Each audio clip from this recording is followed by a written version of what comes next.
So guys my name is Subhash कटरे and I am अभी pharmacy student. So guys इस video के माध्यम से हम बात करने वाले हैं रेनिटेडिन टेबलेट्स के बारे में जो 150 mg पे आती है मार्केट में। सो हम इसके ब्रांड नेम के बारे में जानेंगे, क्या कौन से ब्रांड नेम से आती है मार्केट पे, हम इसके साइड इफेक्ट के बारे में जानेंगे, हम इसके डोज के बारे में जानेंगे, हम इसके how to work in the body में कैसे काम करे उसके बारे में जानेंगे, कौन सी कैटेगरी में मेडिसिन आती है उसके बारे में जानेंगे एंड इसके हम प्रिकॉशंस के बारे में जानेंगे। सो ऑल अबाउट हर प्रकार की चीज़ों के बारे में जानने वाले हैं। सो स्टार्ट करते हैं इस वीडियो को अपने अंदाज में।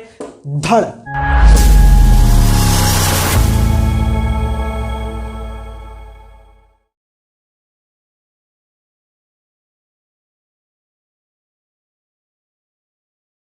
तो गाइस हम बात करेंगे रेनिटेडिन टेबलेट्स जो इंडियन फार्माकोपिया 150 mg में आती है, 150 mg में आती है ना। सो ये मार्केट में ब्रांड नेम कौन से ब्रांड नेम से आती है रेनिटेडिन टेबलेट्स मार्केट में? सो एसिलॉक है ना, रेनटेक के नाम से आती है एंड रेनिटिन के नाम से आती है। मतलब जितनी भी मार्केटिंग कंपनी है अलग अलग नाम से, मतलब सेम साल्ट नेम रहता है बट अपने अपने ब्रांड नेम से मार्केट में लाती हैं।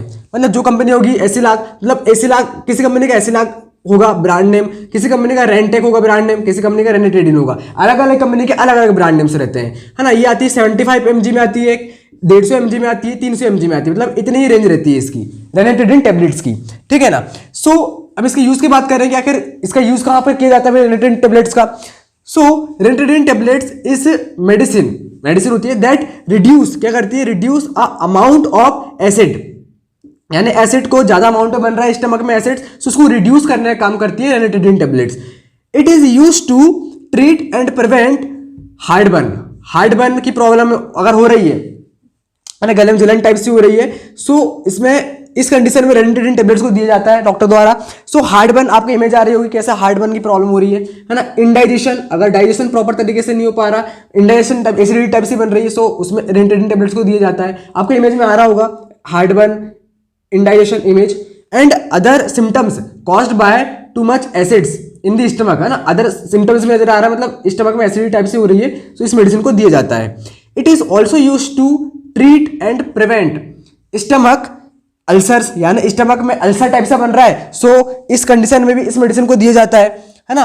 अल्सर टाइप से हो रहा है, अल्सर बन रहा है, तो अल्सर को ट्रीट करने के लिए इस मेडिसिन को दिया जाता है, इस टेबलेट को दिया जाता है। गैस्ट्रोइसोफेगल रिफ्लक्स डिसीज अगर हो रही है, मतलब गैस्ट्रोइसोफेगल रिफ्लक्स डिसीज अगर है, तो उसमें भी इस रेनिटेडिन टेबलेट को दिया जाता है इन दिस कंडीशन, इन कंडीशनों में।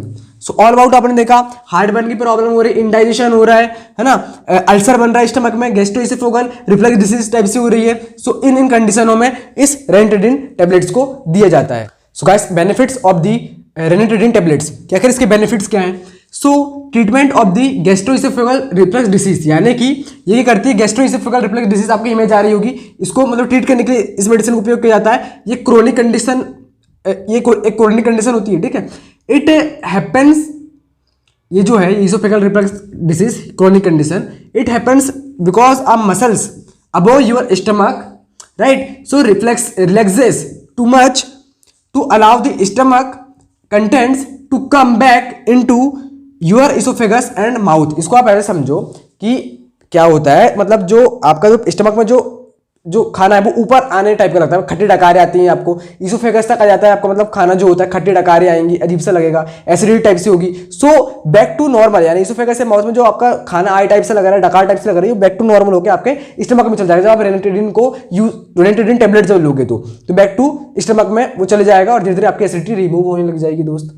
सो रेनिटेडिन आखिर कैसे काम कर रही है हमारी बॉडी में? How to work ranitidine in body work, मतलब how to work in the body, कैसे वर्क कर रही है रेनिटेडिन बॉडी में। So ranitidine tablet is a histamine H2 blocker से, है ना। जो टेबलेट है वो है histamine H2 blockers receptor, histamine H2 receptor blockers, ठीक है। दैट जो reduce the amount of acid made in the stomach, यानी जो एसिड की जो मात्रा है, एसिड का जो अमाउंट है, ठीक है ना, उसको रिड्यूस करने का काम कर रही है जो स्टमक में जो बन रहा है, मतलब कि जो अमाउंट है एसिड का, उसको रिड्यूस करने का काम कर रही है जो स्टमक में जो बन रहा है, ठीक है ना। एसिडिटी जो बन रही है उसके अमाउंट को रिड्यूस करने का काम करती है ranitidine tablets. It relieves acid related indigestion, यानी जो आपको इंडाइजेशन हो रहा है जो स्टमक में, सो उसको रिलीव्स मतलब एसिडिटी से रिलीव्स, एसिड रिलेटेड जो प्रॉब्लम है उसे रिलीफ पाने के लिए इस मेडिसिन का उपयोग किया जाता है रेनिटेडीन का, है ना। एंड हार्टबर्न की प्रॉब्लम यानी आपको छाती में जलन टाइप से हो रही है, सीने में जलन टाइप से हो रही है, सो इस प्रॉब्लम को ठीक करने के लिए इस रेनिटेडीन टेबलेट्स का उपयोग किया जाता है। अब इनके साइड इफेक्ट और डोज के बारे में देखते हैं। रेनिटेडीन टेबलेट्स के मैं साइड इफेक्ट के बारे में बात करूँ कि आखिर इसके साइड इफेक्ट क्या होंगे।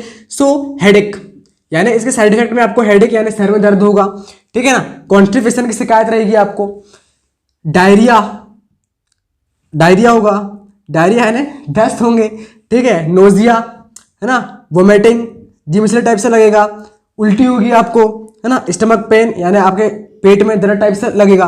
सो ये है इसके कुछ साइड इफेक्ट्स। अब हम बात करें, हेडेक हो गया, कॉन्स्टिपेशन हो गया, डायरिया हो गया, नोजिया हो गया, वोमिटिंग हो गया, स्टमक पेन्स हो गया। अब हम इसके डोज की बात कर रहे हैं कि आगे भाई इसका डोज क्या होगा रेनिटेडीन टेबलेट्स का। तो इसका डोज होगा 150 mg में आ रही है ना। सो इसका डोज होगा खाना खाने से पहले, यानी दिन में आपको बिफोर मील यानी खाना खाने से पहले लेना पड़ेगा, और शाम में नाइट में खाना खाने से पहले, है ना, बिफोर मील।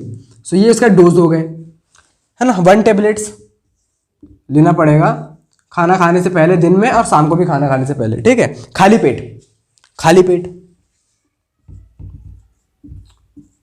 पेट, है ना, ये चीज। सो ये हो गया डोज, ये हो गया साइड इफेक्ट। अब हम इसके देखते हैं प्रिकॉशंस की क्या सावधानी बरतनी होगी। इसकी हम बात करते हैं प्रिकॉशंस की।